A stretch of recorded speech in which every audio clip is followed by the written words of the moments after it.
காலையில் எலிசாவின் வேலைக்காரன் போய் என்ன செய்யறான், 6 மணிக்கு போய் டீ வாங்கிட்டு வர்றதுக்கு வெளியே கிளம்புறான் தூக்கு சட்டியோட. ஆமா, போனவன் பதறி வெளியே உள்ள வரான். ஐயா ஆண்டவனே அதமானோம். என்ன அத்தம் பண்ணிட்டான் நம்மள, என்ன எதிரிகள் இருக்கிறார்கள். டக்குன்னு வெளியே வந்து பார்க்குறான். பார்த்துட்டு சொல்கிறான், சுற்றி ராஜா அனுப்புனா அவன் அப்படியே கன்னை லோட் பண்ணி நிற்கிறான். இது பார்த்துட்டு எலிசா சொல்கிறான், one man with God is சொல்கிறான்,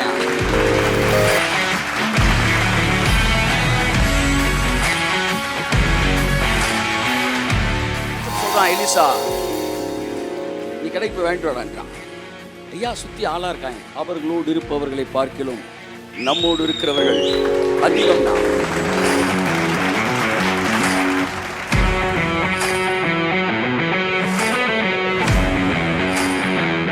பெரிய காரியங்களை சாதிப்பதற்கு பெரிய இடத்தில் உயர்ந்த பிறகு பார்க்க வேண்டும் என்ற அவசியம் இல்லை. நீ இருக்கிற இடத்திலிருந்து பார்.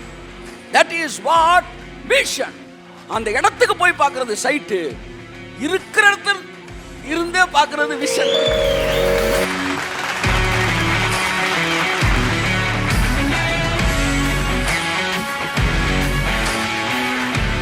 வியாதி உள்ளவனாய் நீ பார்த்தால் நாளை நீ வியாதி உள்ளவனாய் தான் இருக்க போகிறாய்.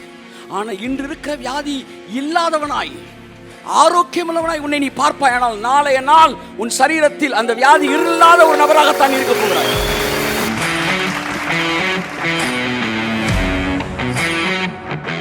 பெரிய பெரிய ஆசீர்வாதம் எல்லாம் சொல்லுங்க, ரேபான் பிளெஸிங்ஸ்லாம் டூபான்ஸ் போன பிறகுதான் உங்க வாழ்க்கைக்குள்ள கடந்து வரும். கை தட்டுங்க. ஆமென். வெளியே வரணும். சில விஷயங்களை வெளியே வர வைக்கிறதுக்கு தான் சில ஆசீர்வாதத்தை தருவார். அந்த ஆசீர்வாதம் வந்தோடனே வெளியே வந்துடும் பூனைக்குட்டி. அப்படின்னா என்ன அர்த்தம்? அது ஆசீர்வாதமே இல்லை. அதை வச்சு இதை வெளியே வர வச்சு அதை அனுப்பிச்சி விட்டு அப்புறம் ஒரிஜினலை கொண்டு வருவார். கை தட்டுங்க. வருவார். 80 ஏக்கரை கொடுத்து பூனைக்குட்டியெல்லாம் வெளியே வர வச்சு அப்புறம் அதெல்லாம் அடித்து துரத்துட்டு 80 அவங்க கையில் கொடுத்துட்டு அப்புறம் 800 வெளியே கொண்டு வருவார். 800 வரும்போது தேவையில்லாத பூனைக்குட்டிகள் என்ன செய்யாது, இருக்காது. அப்போ ஒரு பாருங்க, ஒரு பிஸ்கட் மாதிரி ஆசீர்வாதத்தை கொடுத்த உடனே லோத்து காச்சா பூச்சான்றான். வாப்பா வாப்பா வாப்பா வாப்பா எல்லாம் வாங்கப்பா. இந்த மகுடி ஒன்று பாம்பெல்லாம் வெளியே வரும்ல, அப்படி நீங்கள் நினைக்கலாம். சில ஆசீர்வாதம் வந்தோடனே எனக்கு நிறைய பிரச்சனை வருது சார், அப்படி பண்ணுறான் இப்படி பண்ணுறான்னா ஒன்று புரிஞ்சுக்காங்க, அது உங்கள்கிட்ட இருக்க போகிற ஆசீர்வாதம். ஆனாலும் அது மெயின் ஆசீர்வாதமே கிடையாது. இந்த ஆசீர்வாதம் வந்து அந்த பாம்பெல்லாம் வெளியே கொண்டு வரதுக்கு, வெளியே கொண்டு வந்து உங்களுக்கு தெரிஞ்சு போயிடும் இது தேவையில்லைன்னு எல்லாம் பற்றி விட்ட பிறகு அதுக்கப்புறம் தான் ஒரிஜினல் பின்னாடி ட்ரெக்கில் வரும். கை தட்டுங்க வரும். ஆமென். ரேபா ஹபா லபா சந்தோராமா நாம. அதனால தான் சர்ச்சு சின்ன லெவலில் இருக்கும்போது சில ஆட்கள் எல்லாம் வெளியே அனுப்புவார். ஏன்னா அவங்க வந்து 100 பேர் இருக்கும்போது 50 பேர் கூட்டிகிட்டு போவாங்க. 50 பேர் போயிடுச்சுன்னா இருறா அவனை போக்குறதுக்கு தானே அந்த 50 பேர். இப்போ 50 பேர் சுத்தமான 50 பேர். இப்போ அவனுக்கு 5000 தருவார் தேவன். இதே இது இவன் இருக்கும்போது 5000 கொடுத்தா 150 கொண்டு போனேன் 5000 எவ்வளோ கொண்டு போயிருப்பான்? 2500 கொண்டு போயிருப்பான். அதனால தான் லோத்து பிரிந்த பின்பு கர்த்தர் ஆபிரகாமை கைது. ஆமென் ஆமென் ஆமென் ஆமென் ஆமென். எப்பெல்லாம் ஏதோ ஒன்று உங்களை விட்டு பிரியுதோ அப்பெல்லாம் ஏதோ ஒன்று பெருசா உங்களை தேடி வருது. நல்லா கையை தட்டி கையை தட்டி கையை தட்டி கையை தட்டி. வாழ்க்கையை ரொம்ப அசைத்த வசனங்கள் இது ஒன்று. சின்ன வயசுலேருந்து ஒவ்வொரு முறையும் இதெல்லாம் தேவன் வந்து ஒவ்வொரு விஷயங்கள் வெளியேறும்போது என்கிட்ட பேசுவார்.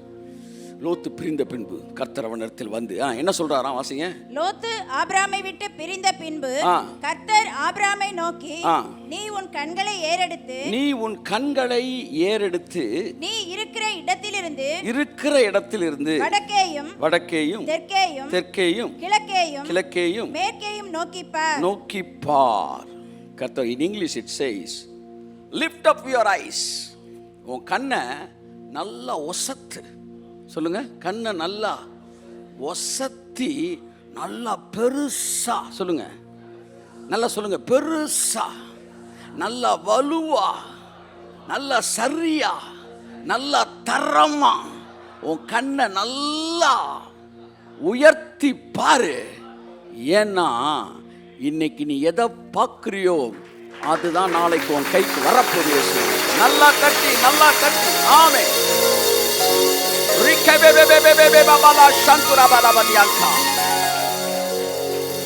People who are living under the law of Moses, they are lifting up their hands towards God. நியாயப்பிரமாணத்தின் கீழே இருக்கிறவர்கள் பிதாவினிடத்தில் தங்கள் கரங்களை உயர்த்தி ஏந்துகிறார்கள். ஆனால் விசுவாசத்தின் கீழ் இருக்கிறவர்கள் தங்கள் கரங்களை ஏறெடுக்கவில்லை, தங்கள் கண்களை ஏறெடுக்கிறார்கள். எஸ் எஸ் அவங்க எதை பார்க்குறாங்களோ, all the lands that you see I will give you. ஆங்கிலத்திற்கு நீ பார்க்கிற எல்லாத்தையும், கையை தட்டி, நீ பார்க்கிற எல்லாத்தையும், நீ பார்க்கிற எல்லாத்தையும், நீ பார்க்கிற எல்லாத்தையும், நீ பார்க்கிற எல்லாத்தையும். அப்ப பார்க்கிறது எவ்வளவு முக்கியம் பாருங்களேன். கடவுள் தான் சொல்லுங்க, சாமி தான் சொல்லுங்க, கர்த்தர் தான், வல்லமை தான். ஆனாலும் அவர் சொல்றாரு நீ பார்க்கிறது தான், நீ பார்க்கிறது தான். ஏன்னா உன் வாழ்க்கை எங்க போகணுன்றதை நீ தான் பார்க்கணும். What's the difference between sight and vision?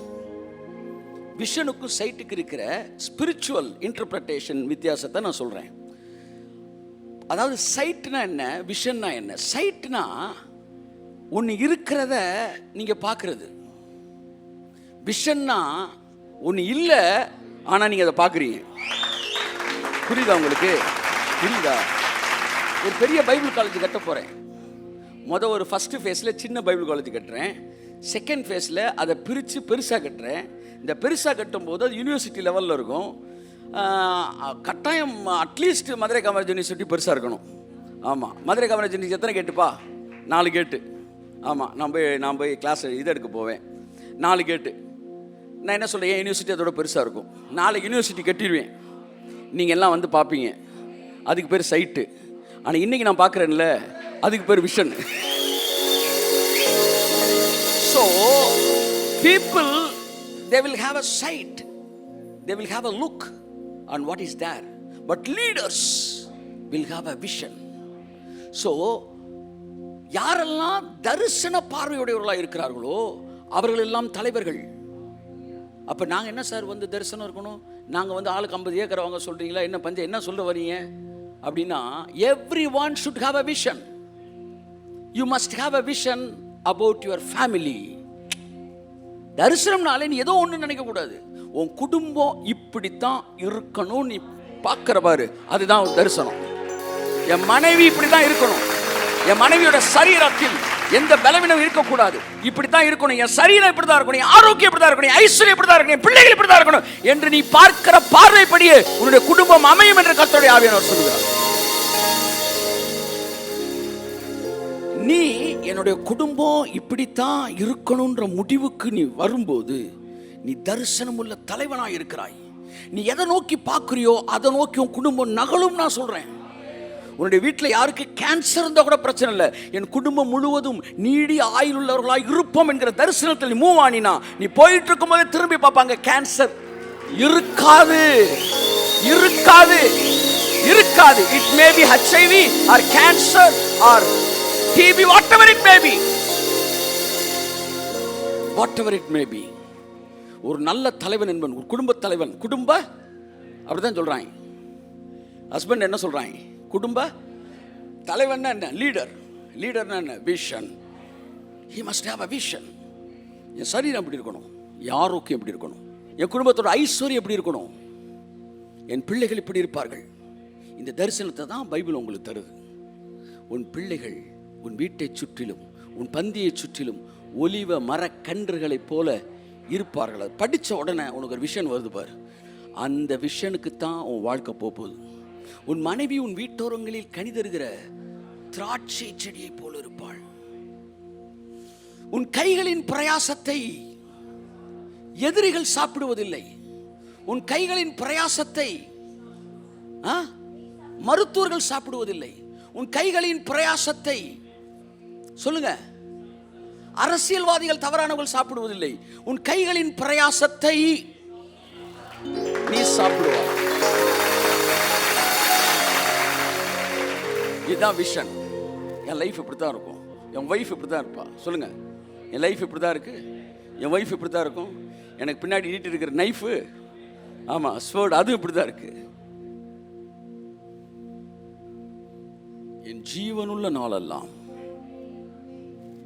எருசலேமின் வாழ்வை, ஷாலோம் என்றால் சமாதானம், நீ சாகிற வரைக்கும் அத்தனை நாளும் இந்த பூமியில் எவ்வளோ நாள் வாழன்னு விரும்புறியோ அவ்வளவு நாளும் சமாதானம் மட்டும்தான் இருக்கும். அந்த பார்வை தான் நான் பார்க்குறேன். நீ பார்க்கும்போது உன் வாழ்க்கையில் தான் இருக்கும். ஸோ ப்ரொவிஷன் பரலோகம் தருது. ஆனால் விஷன் இல்லாதவங்களுக்கு அந்த ப்ரொவிஷன் யூஸ் ஆகுறதே இல்லை. புரியுதா உங்களுக்கு? தேவன்கிட்ட வல்லமை ஒரே மாதிரி தான் இருக்குது, ஆனால் ஒவ்வொருத்தருடைய தரிசனம் வேற வேற மாதிரி இருக்குது. அதனால் நீங்கள் திறந்து வைக்கிற கதவுக்கு ஏற்ற மாதிரி தான் கர்த்தர் ஆசீர்வாதத்தை கொடுக்க முடியும். எலியாவை விட ப்ரொவிஷன் பெற்றவன் வேணுமா?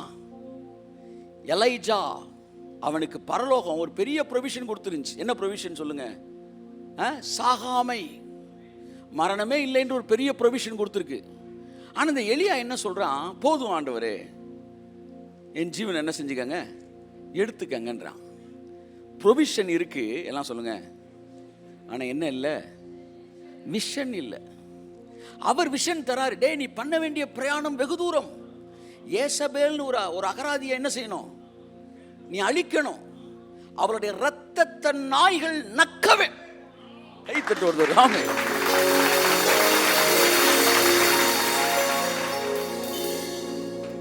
நீங்க சாபம்லாம் படிக்கணும்னா எந்த மந்திரவாத புத்தகத்தையும் படிக்கவே வேண்டாம். உலகத்தில் குட்டுமையான சாபங்கள்லாம் பைபிளில் தான் இருக்கு. யூனோ நீங்க எந்த கேரள மந்திரவாதிகள்கிட்ட போனாலும் சரி, சவுத் ஆப்பிரிக்கா போனாலும் சரி, இதில் இருக்கிற ஒரு சாபத்தை படித்தா கொஞ்ச நேரம் கை கால் நடுங்கிரும். பயங்கரமான புக்கு. அதனால தான் ஆவியானவர் துணையோடு படிக்கணும். இல்லாட்டி டக்குன்னு நீ இட்லி பொடியை தொடுறேன்னு மூட்டை பிச்சு போடுற தொட்டு திண்டுறக்கூடாது. நிறைய பேர் அப்படி தின்னுக்கிட்டு இருக்கிறாங்க. உள்ள ஏகப்பட்ட சாபம் இருக்குது. ஆமாம், ஒருத்தர் நிற்க முடியாதபடி அவன் தொடையில் கொப்பளம் வருமா, உட்கார முடியாதபடி அவனுக்கு பைல்ஸ் வருமா, அவன் படுக்க முடியாதபடி ஒவ்வொன்றுக்கும் கரெக்டாக பிரித்து எழுதியிருக்கிறாய். இதெல்லாம் ஆவியானவர் துணையோடு படிக்கணும். அப்போ இதெல்லாம் யாருக்கு? அப்போ நீ போயிலும் ஆசீர்வதிப்பா வருது, அது உனக்கு. அப்போ தொடைகளில் எரிபந்த கொப்பளம், அது அவனுக்கு. ஐயா நீங்கள் அப்படிலாம் செய்யலாமா? நான் ஒன்றும் செய்யலடா, நான் கத்தியை தான் நின்றுருக்கேன். அவன் தான்டா உள்ள. தேவன் எவன் தொண்டையிலையும் கத்தியை குத்துறதே இல்லை. அவர் நீட்டி தான் வச்சிருக்கிறாரு. இதை உருவின பட்டயம் அவர் மீது இருக்கு. அவனா என்ன செய்யறான்? ஆமாம், இந்த எக்ஸ்பேண்டபிள் அப்படி கத்தி ஒருத்தன் பிடிச்சிருப்பேன் அப்படின்னு சுற்றி கிக் பாக்ஸர் அவன் யாரு பாது வேண்டாமே அடிச்சோம் டம்முன்னு உள்ள போவோம். அந்த மாதிரி தான் சில நேரம் கத்தர் நீட்டிக்கும் போது உனக்கு பின்னாடி இருக்கிற எல்லா கைகள் தலைவா நாங்கள் இருக்கோம் போங்க தலைவா. நான் என்ன அர்த்தம்? உன்னை கத்தியை சொருக போறான்னு அர்த்தம். So you must know how God loves you. You must know how your enemies are in trouble. இது எல்லாம் சேர்ந்து தான் உன் ரத்தத்தில் தைரியத்தை உனக்கு கொண்டு வரக்கூடியது. My beloved brother and sister, அப்போ நல்லா கவனிங்க. The vision, ஆபிரகாமை பார்த்து கர்த்தர் சொல்லும்போது நீ எவ்வளவு, இப்போ நான் இதுக்கு முன்னாடி விஷனில் என்ன ஏரியா பேசிக்கிட்டு இருந்தேன்? Sight and vision. ஸோ சைட்டுன்றது இருக்கிறத பார்க்கறது, விஷன்றது இல்லாததை பார்க்கறது. சைட்டுன்றது நீங்கள் அந்த இடத்துல போய், if you have a look, that is sight. அதாவது அந்த இடத்துக்கு போயினா அந்த லெவலுக்கு போய் உண்மையிலே அந்த ரெல்முக்கு போய் நீங்கள் பார்க்குறீங்க. பார்க்கும்போது அதுக்கு பேர் என்ன? சைட். ஆனால் நீங்கள் அந்த இடத்துக்கு போகல, உங்கள் வாழ்க்கை அந்த உயரத்துக்கு போகல, உங்கள் கையில் பணம் அந்த இடத்துக்கு வரல, ஆனாலும் ஒன்று ரொம்ப தெளிவாக பார்க்குறீங்க அப்படின்னா, அதுவும் நீங்கள் இருக்கிற இடத்துல இருந்தே பார்க்குறீங்கன்னா அதுக்கு பெயர் தரிசனம். அதை கர்த்தர் ஆபிரகாம் சொன்னாரு. வாசிங்க. லோத்து ஆபிரகாமை விட்டு பிரிந்த பின்பு கர்த்தர் ஆபிரகாமை நோக்கி, உன் கண்களை ஏறெடுத்து நீ இருக்கிற இடத்திலிருந்து சொல்லுங்க. எப்படி சொல்லுங்க? இப்போ நான் ஒவ்வொன்றா சொல்லிக்கிட்டே இருப்பேன். நீங்கள் நீ இருக்கிற இடத்துல சொல்லிக்கிட்டே இருக்கணும். சரியா? ஐயா இந்த தரிசனம் பார்க்க சொல்கிறீங்க, பெரிய பைபிள் காலேஜ் கட்ட சொல்கிறீங்க, ஆனால் எனக்கு கையில் காசு இல்லையே. ஐயா எனக்கு தேவையான அளவு சப்போர்ட் இல்லையா? ஐயா எனக்கு சொந்தமாக இடம் கூட இல்லையா? நீ இருக்கிற இடத்துல இருக்க பாரு. பெரிய விஷயங்களை பார்ப்பதற்கு நீங்கள் பெரிய இடங்களுக்கு போக வேண்டிய அவசியம் இல்லை. நீ இருக்கிற இடத்திலிருந்து பார். பெரிய காரியங்களை சாதிப்பதற்கு பெரிய இடத்தில் உயர்ந்த பிறகு பார்க்க வேண்டும் என்ற அவசியம் இல்லை. நீ இருக்கிற இடத்திலிருந்து பார். That is what vision. அந்த இடத்துக்கு போய் பார்க்கிறது சைட்டு, இருக்கிற இடத்துல இருந்தே பார்க்கிறது விஷன். நீங்கள் நேற்று எதை பார்த்தீர்களோ அதுதான் இன்றைக்கு உங்களை சுற்றி இருக்கிறது. நீங்கள் எதை பார்க்கிறீர்களோ அதுதான் நீங்களாகவே மாறுகிறீர்கள். சார் நீங்க பார்க்கிறது தான் சார் நீங்க. சார் என்ன 25 வருஷத்துக்கு முன்னாடி என்ன நான் எப்படி தெரியுமா பார்த்தேன்? இப்படி தான் பார்த்தேன். இப்போ பேசிட்டு இருக்கேன் பாருங்க, இப்படி தான் பார்த்தேன். நான் நேற்று எதை பார்த்தேனோ அதுவாகவே இன்றைக்கு நான் இருக்கிறேன். இன்றைக்கு நான் எதை பார்க்கிறேனோ அதுவாகவே நாளைக்கு நான் இருப்பேன். உன்னை வியாதி உள்ளவனாய் நீ பார்த்தால் நாளை நீ வியாதி உள்ளவனாய் தான் இருக்க போகிறாய். ஆனால் இன்று இருக்கிற வியாதி இல்லாதவனாய் ஆரோக்கியம் உள்ளவனாய் உன்னை நீ பார்ப்பாய். ஆனால் நாளைய நாள் உன் சரீரத்தில் அந்த வியாதி இல்லாத ஒரு நபராகத்தான் இருக்க போகிறாய். ஏனென்றால் கப்பல்களை பாருங்கள், கப்பல்களை பாருங்கள். அவைகள் பெரியவைகளாய் இருந்தாலும், எல்லாம் சொல்லுங்க, நீங்க பார்க்கிறது பக்கத்துல பஸ்ல எவ்வளவு பெருசா இருந்தாலும் அது முக்கியம் கிடையாது. பாருங்க பாருங்க, நல்லா பெருசாவே பாருங்க. ஹல்லேலூயா. ஷக்கரபர். எத்தனை பல கோடி ரூபாய் ப்ராஜெக்டை தொடங்கும் போது வெறும் 50,000 ரூபாய் 20,000 ரூபாய் என்று ஒருத்தர் சொன்னார். சார் நீ ஒரே ஆளே 80 ஏக்கர் வாங்கிட்டீங்க சார் இந்த ஏஜ்லேயே. பரவாயில்ல, இந்த ஏஜ்லையா? 2003 பார்த்துட்டேன் நான். 2023 13 இல்லை 23. 2003 நான் பார்த்த நிலத்தின் அளவு 100 ஏக்கர் 100 ஏக்கர். என்னை வந்து காரில் கூட்டிகிட்டு போகிறாங்க. அப்போ எவ்வளோ இருக்கு? என் வீட்டு வாடகை 500 ரூபாய். ஆவிக்குரியவனை ஒருவனும் ஆராய்ந்து நிதானிக்கவே முடியாது. கூட்டிகிட்டு போகிறவர் என்ன பணக்காரன் நினச்சிருக்கலாம். ஆமாம், வந்து நான் வாங்க போகிறேன்னு அரசியல்வாதி என்ன பள்ளி கையில் காசு நினைக்கலாம். ஆனால் ஒன்று தெரிஞ்சுக்காங்க, நாங்கள் விசுவாசத்தில் ஐஸ்வர்யவான்கள். என்னை பொறுத்தவரை இந்த லேண்டு 20 வருஷம் லேட்டு. என் ஏஜுக்கு இன்னைக்கு 200-2000 ஏக்கர் வாங்கி ஒரு பெரிய வந்து ஒரு சிட்டியை கட்டியிருக்கணும். இப்போ ஏக்கர்லாம் விட்டுருங்க சார். இந்த உலகத்துடைய transformation, that's what I come to say. இந்த உலகம் தான் உங்கள் லேண்டு. அதுக்கு உட்காந்து ஒரு இடத்துல வந்து ஒரு ஆஃபீஸை போடுறீங்க. அந்த ஆஃபீஸுக்கு தானே ஒழிய நீங்கள் ஒரு 5000 ஏக்கர் வாங்கிட்டீங்கன்னா உலகத்தை பிடிச்சிட்டீங்கன்னு அர்த்தம் கிடையாது. இந்த உலகம் பெரியது. What we need is an office through which God is transforming this world. அப்ப என்ன சொல்ல வரேன்னா, நம்ம எதை பார்த்தோமோ அதுதான் இன்னைக்கு வாங்கிட்டு இருக்கிறோம். சார் சர்ச்சு சத்தியமா சொல்லி இன்னைக்கு வரைக்கும் நான் பார்க்கல அதை. ஆனால் ஒன்றை கண்டுபிடிச்சேன். நான் மக்களை பார்த்துட்டேன், மக்களுடைய வாழ்க்கை பார்த்துருக்கிறேன், என் சப்போர்ட்டரை பார்க்குறேன், என் கூட வாக் பண்ணுறவங்களை பார்க்குறேன், அவங்க லைஃப்பை பார்க்குறேன், இப்படி தான் இருக்கணுன்ற பார்க்குறேன், பாஸ்டர்ஸை பார்க்குறேன். ஆனால் பில்டிங்கை நான் பார்க்கல. ஆனால் ஒன்று தெரியும், நான் பார்த்துட்டேன்னா நீ எதை பார்க்கிறாயோ அதை பறித்துக் கொள்கிறாய். ஆமென். நீங்கள் வாளிகள், என்னது பிளாஸ்டிக் வாலியா இந்த வாலிங்க? ராமாயணத்தில் வருகிற வாளி. அவன் எதை பார்க்குறானோ அது அப்படியே அவனுக்கு வந்துடும், பாதி அவனுக்கு வந்துடும். நான் என்ன சொல்ல வரேன், அதுல இருந்து கடவுளே ஆனாலும் விஷன் சரியா இருக்கிறவன்ட்ட வந்து ஆமாம். ஸோ நல்லா கவனிங்க. இப்போ உங்கள் லைஃபு யாரால் நிர்ணயிக்கப்படுதுன்னு முதல் தெரிஞ்சுக்கங்க. கடவுளால் இல்லை, அதை புரிஞ்சுக்காங்க. நீ எல்லாம் ஊழியக்காரலான்றாயிரத்தே, கடவுளால் இல்லை. கப்பல்களை பாருங்கள் சொன்னது யாரு? கடவுள். இந்த கேள்விக்கு நான் திரும்ப வரேன், ஞாபகப்படுத்துங்க. கடவுளாலேயா நம்மளான்ற கேள்விக்கு வரேன். கப்பல்களை பாருங்கள், அது மிகவும் பெரியவைகளாக இருந்தாலும். அடுத்து கடும் காற்றினால் அடிபட்டு அலைபட்டாலும். ஒன்று தரிசனம் பெருசு, ரெண்டாவது எதிர்ப்பும் பெருசு. எல்லாம் சொல்லுங்க, எதிர்ப்பும் பெருசு. கடும் காற்றினால் அடிபட்டாலும் அது காத்தடிக்கிற இடத்துக்கெல்லாம் போயிடாது சார்.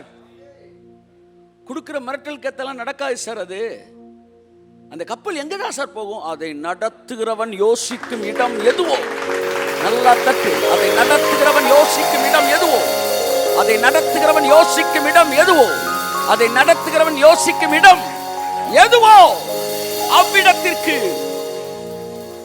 சுக்கானாலே கொண்டு போகப்படும். என் முன்னாடி ஒரு ஸ்டாரிங் இருக்கு. அந்த ஸ்டாரிங்ல கப்பலுக்குள்ள நீங்க இருக்கிறீங்க. அந்த கப்பலுக்குள்ள என் சப்போர்ட்டர்ஸ் இருக்காங்க, என்னுடைய பிரேயர் வாரியர் எல்லாருமே இருக்கிறாங்க. இப்போ இந்த கப்பலை எங்க கொண்டு போய் இறக்க போறேன்? ஒரு சர்ச்சிலோட லீடரு அந்த ஜனங்களை என்ன பிரசங்கம் பண்றாரோ, எந்த இடத்த நோங்குறாரோ, யோசிக்கிறாரோ, அந்த இடத்துக்கு தான் அந்த சபை போகுது. உங்கள் சபை தலைவர் ஐஸ்வர்யத்தை யோசிக்கிறதா தான் நீங்கள் பாக்கியவான்கள். ஏனென்றால் இந்த கப்பல் ஐஸ்வர்யத்தை நோக்கி கடந்து செல்கிறது. உங்கள் சபை தலைவர் நீடித்த நாளை யோசிக்கிறவராய் இருந்தால் நீங்கள் பாக்கியவான்கள். ஏனென்றால் உங்கள் வாழ்க்கை நீடித்த நாட்களுக்கு நேரே கடந்து செல்ல போகிறது. உங்கள் சபை போதகர் வியாதி கடவுள் கொடுக்கிற ஆசீர்வாதம் என்று பேசுவார் என்றால் நீ இடையில வேற பக்கம் இழுத்துட்டு போறீங்க. உங்கள் சபை போதகர் ஒருவேளை வியாதி ஒரு ஆசீர்வாதம் என்று பேசுபவராய் இருப்பார் என்றால் சந்தேகமே இல்லை, இன்னும் கொஞ்ச நாள் உங்களுக்கு வியாதி வரப்போகிறது. ஆகவே அந்த கப்பலில் இருந்து நீங்கள் பேசாமல் கடலில் குதித்து விடுங்கள். ஆவியானவர் என்கிற ஸ்டீமர் வந்து உங்களை சரியான ஷிப்புக்கு உங்களை தூக்கி செல்வார். அதை நடத்துகிறவன் யோசிக்கும் இடம் எதுவோ, your life is at your hand, that means at your thought. உன் விஷன் எதுவும் அங்கதான் நீ போற. அது கோடியா இருக்கலாம், 1000 இருக்கலாம், 1000 கோடியா இருக்கலாம். நீ ஏன் தெரியுமா உங்களுக்கு 5000 கோடி எல்லாம் கைக்கு வரல?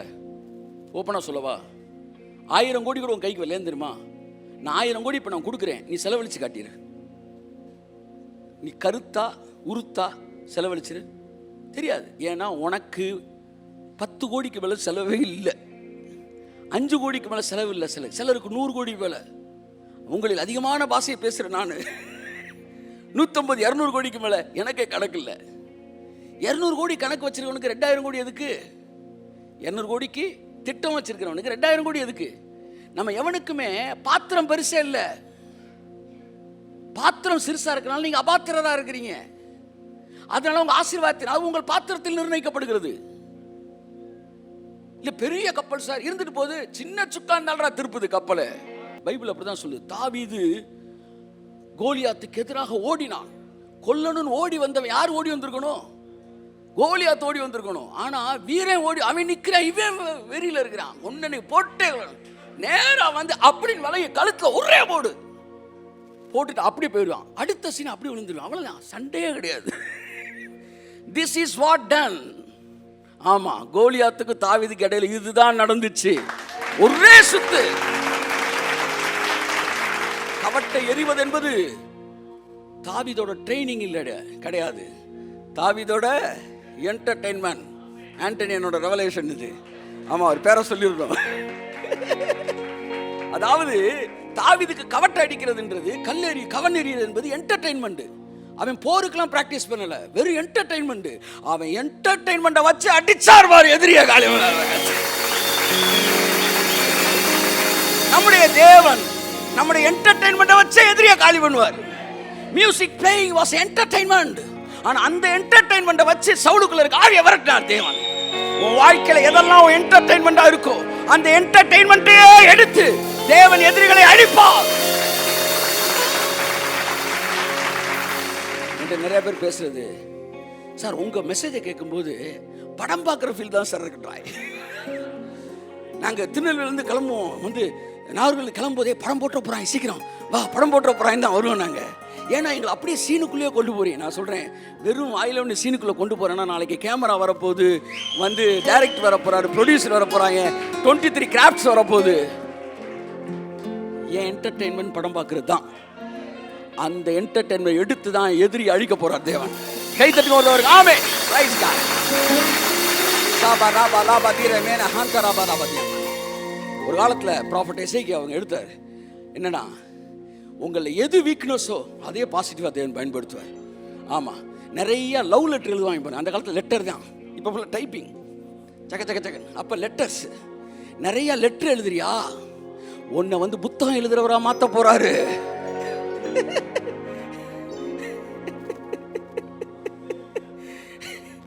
நீ நிறைய வந்து பாட்டு கேட்குறியா, உன்னை பாட்டு எழுதுறவரா மாத்த போறாரு.